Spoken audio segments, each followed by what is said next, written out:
Truly delighted to have you on Richard Mwenja Exclusive, your only point of call on matters political and governance analysis here in Kenya and across the region. I'm Richard Mwenja. Welcome to the conversation. And today I have your favorite think tank, the first of his name, Herman Manyora, who's going to help me unpack the day's conversation, a raft of concerns that we've raised concerning our political and governance landscape. But let me bring him to your screens. Professor, how are you doing? How are you doing? Wonderful. You're well? Yes. All right, sir. So much is happening in this country, and more so after the ouster of former DP Rigathi Gachagua.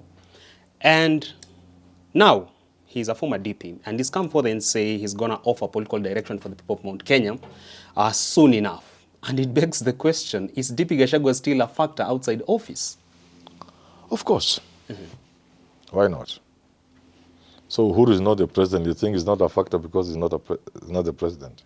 The conversation is, for Gachagua, his rise was so meteoric and equally was his fall. Yeah. And that's going to maybe render him into political cold that has not been precedented before. Is that conversation somewhat? I think the process that led to his fall and his final fall is what strengthens him more than anything else.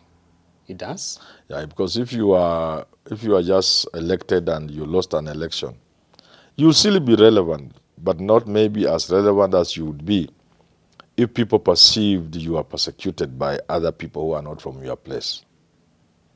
So the Gachagua's fate is tied with that of the Mount Kenya people. That gives him a larger than size. No. So you want to say Gachagua is now larger than life? Yeah. As a former DP? Oh, you can ignore it at your own peril. In the fullness of time, it will become evident. Yeah. Speculation in town is that a new political outfit is in the offing and it's going to be steered by DP Rigathi Gachagua. Would you say that that will be one of the best strategies for him to tame President Ruto and his administration? I would not say yes or no because I don't know. Because there are those who think they should embrace Jubilee. There are those who feel there are other parties that are already there, they should pick one of them.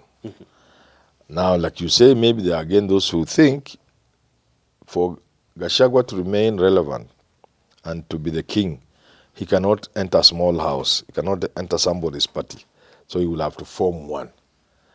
That again makes a lot of sense, but I don't know whether that's what he will do. All right. I have no idea. All right.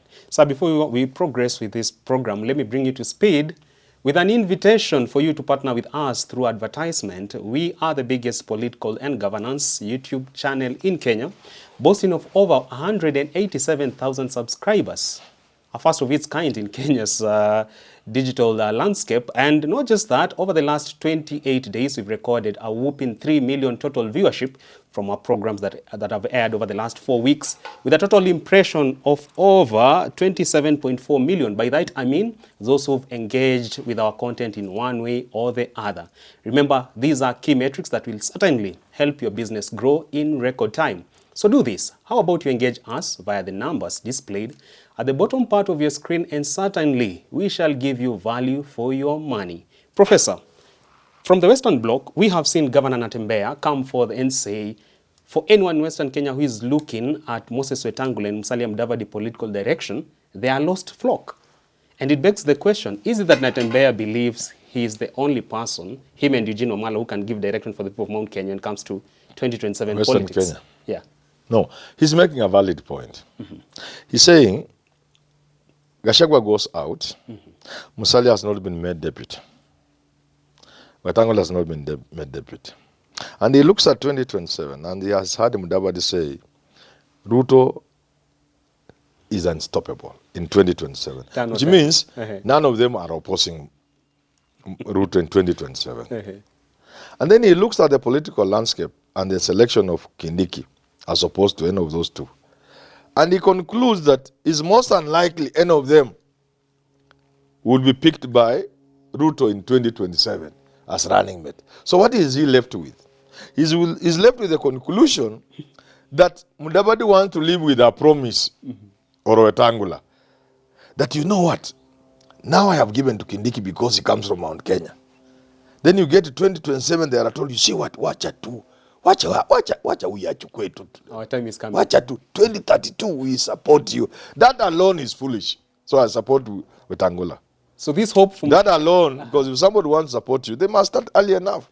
hope is not a strategy. Yeah. Then secondly says, in the Kenya of today, Musalia and Wetangula, they'll be over 70 years in the year 2032. Do you think in the year 2032, the way the world is moving, with the speed with which it is moving, do you think in 2032, people will listen to a 70-year-old person wanting to be president of Kenya? Papua Roma can't be president? What are you talking about? You just sit until 2032, you emerge. Say, I want to be. So Natemba is saying that is a joke. You've said political... Amesema hiyo mmepiga miss. Yeah. Which is true. Wamepiga miss? Miss. So, what Natemba is saying, I hope he's not talking about himself. Let us talk about him. But the point he's raising is valid. That, and I've said it repeatedly. Yeye anakuja nyuma yangu. Mimi nimekuwa nikisema. Aluya hope for president through Wetangula and Mudavadi and Oparanya is a pipe dream. It's a dream. So it can't get anywhere. Is also part of because that of list. the age factor. The age factor. And the way in which the world is changing. Soon in this city, hata sisi kukua hii city ni bahati. Even just being in this city after 60 years of age. Vijana wanakugonga tu ukipita barabara. Even just being in this city after 60 years. In another 10 years, you will not manage. You get it? I get it. So, the Luya hope of a president through Mudavadi or Paranya or Wetangula is a dream. So do you think that hope is alive? So if Luyas want to strategize for future leadership, it can only be through Sifuna and Natembeya and maybe Osozi. Eugene Wamalwa isn't in the picture? Eugene Wamalwa is not so off the mark. If you see, it depends on at what time. If Eugene Wamalwa were to wait to start the journey in 2032, I'll tell him, please, just go home and do farming. For Eugene Wamalwa, it must be 2027. This early? Yes. Sifuna and Natembeya and Osozi can mark time until 2032. Even them, after that, forget. Because the speed with which the world is moving. We have nothing against anybody. Sisi ndio uko your age, tunajua, we are talking about ourselves.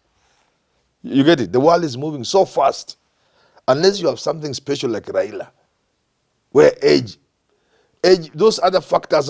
Inconsequential. All those things of age want become inconsequential because of the person you are, the persona. What you bring to the politics. There's something about you.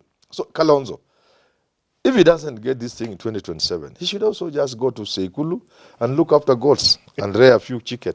That is the reality that Natembeya is talking about. And he is not saying anything strange. I've said it many times. And now, in this entire arrangement that you're talking about, where is the place of Cleophas Malala, who has also been... Those are the young people now. Those are the young people. He fits squarely into that team. But then they must team up and work as a team. You know, animals hunt together. Hunting alone is not a very common feature among animals. And for good reason. You see? So, in this hunting for the president from Western, Sifuna, Osozi, Cleophas Malala, Natembeya, and a few old people like that, all this, they must work as a team. Yeah. But Boni Kalwale, Senator Kakamega, has been quick to opine that this far, there's no one larger than him when it comes to Western Kenya political... It's good. It's normal in politics to say that. Is he overrating his sense of self-importance? But when he went for governor, twice he didn't get. He could believe in illusion? So why did he not get? All right then. When the giants like Atwoli called for a meeting in Bukhungu Stadium, in a jar, si aenda ajaze yake. Boni Kalwale can't do that? Aende Kitale ajaze yake. Aende Bungoma ajaze. Si anasema Western ya hana mtu kama yeye. He's now larger than life. Now, because Boni Kalwale is my friend. He knows it. He knows it that I'm his good friend. By deed, not just word. So yeye aende Bungoma aitishe mkutano stadium ijaa hivi. Sio kama unaelewana? I get it. Aende Busia stadium ijaa. Alafu arudi atuambie Manyora, so umeona I'm the king. Awachie hivi vitu watu kama kina Troli. Kina Oparanya, kina Mudavadi. Those ones have the they can. Mudavadi can go anywhere and fill a stadium in Western. You've gone on record on this particular show saying When it comes to Kenya's political waves, oftentimes they favor the princes of this world, the princess of this world. Yes. You mentioned the other day Uhuru Kenyatta and Musalia Mudavadi. Yeah. But today, when we talk about Ruto's succession in 2027 and 2032, Yes. you are not pinning that factor again on Mudavadi, that prince status can help him get the presidency. But you see, and I've told you Shakespeare, the tide brings good things for everybody. But you must be there to pick them. So, I said last election, if Mudavadi had stood last election,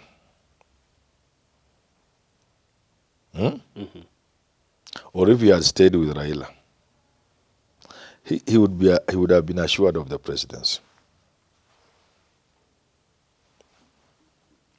If he didn't go with Ruto, if he stuck with Raila, most likely they would have won, even 2013. And by now he will be in State House. So you make false steps.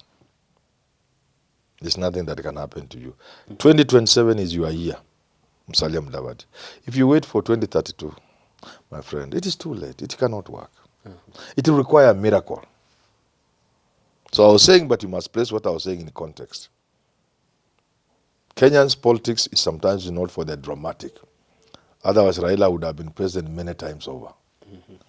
Kenyan politics seems to favor the dull and the dumb. The dull and the dumb. Yeah. Moi, Kibaki. You know, that way. Even Uhuru wasn't quite aggressive. The first person to get power through aggression in this country is Ruto. Total hustler. Yes. Lastly, sir, on this particular conversation, today, as we speak, DAP party, DAP Kenya seems to be a formidable outfit when it comes to Western Kenya politics. Should it remain as solid as it is today? In 2027 election, do you see DAP party being that will be given the true north when it comes to making political moves in Western Bloc? No. I have told the Luya people, you are number 2 officially, but maybe if you go really, we are number 1 in the population. I've told them your numbers are irrelevant because you don't use them. But you must send a signal to the masses, to the Luya nation, to the Luya people, that come 2027, you are serious and you want the presidency. Or you are on your way to the presidency in 2032. That signal must be sent. There is no better way of sending that signal than all these Luya leaders abandoning all the useless parties they have and coming up with one strong party. They fold all of them into one outfit? Yes, all of them. That signal is what the people are waiting for. It will even shake the foundation of Kenyan politics.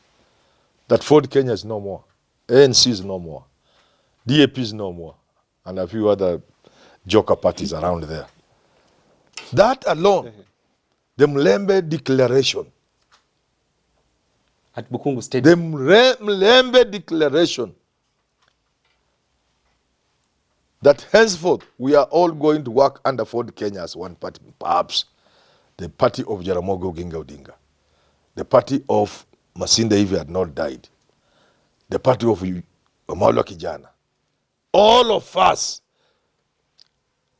And I, Moses Masika Wetangula, I'm not going to be the party leader to show the seriousness of the day of this declaration.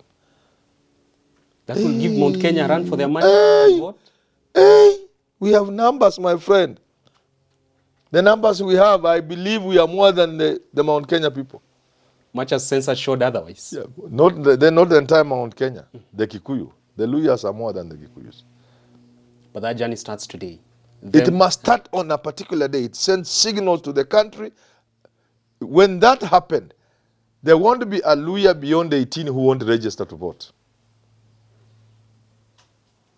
As it currently stands, less than 60% of eligible Luya voters have registered to vote. Less than 60%. And out of that, they rarely go beyond 65% voting. Finally, Prof, one word for Mrs. Wetangula and Musalia Mudavadi. I'm sure they could be watching the show. Now that they're marked right at the center of this administration and they seem to be comfortable with the entire arrangement, yes. What's your word for them when it comes to their future in elective time politics? and tide waits for no man. Politics is a game of time and it's a game of timing. Politics is a game of opportunities. Grabbing an opportunity when it presents itself and creating opportunities, all within the context of time. A man who stands a good chance of becoming president in 2027 will discover, if he didn't so, will discover in 2032, he will be among other runs. Just because it was short 5 years, the calculation was wrong. In politics, you must be like an eagle. How so? You know how an eagle works? Speed, but with precision. Military The precision and speed of an eagle. If an eagle is up there and it wants to get a rabbit, it will be a hare or a rabbit, which is a wild one, one of those. Okay. Sungura. If it is a stupid bird, by the time it reaches where the rabbit was, the rabbit will be 10 feet ahead.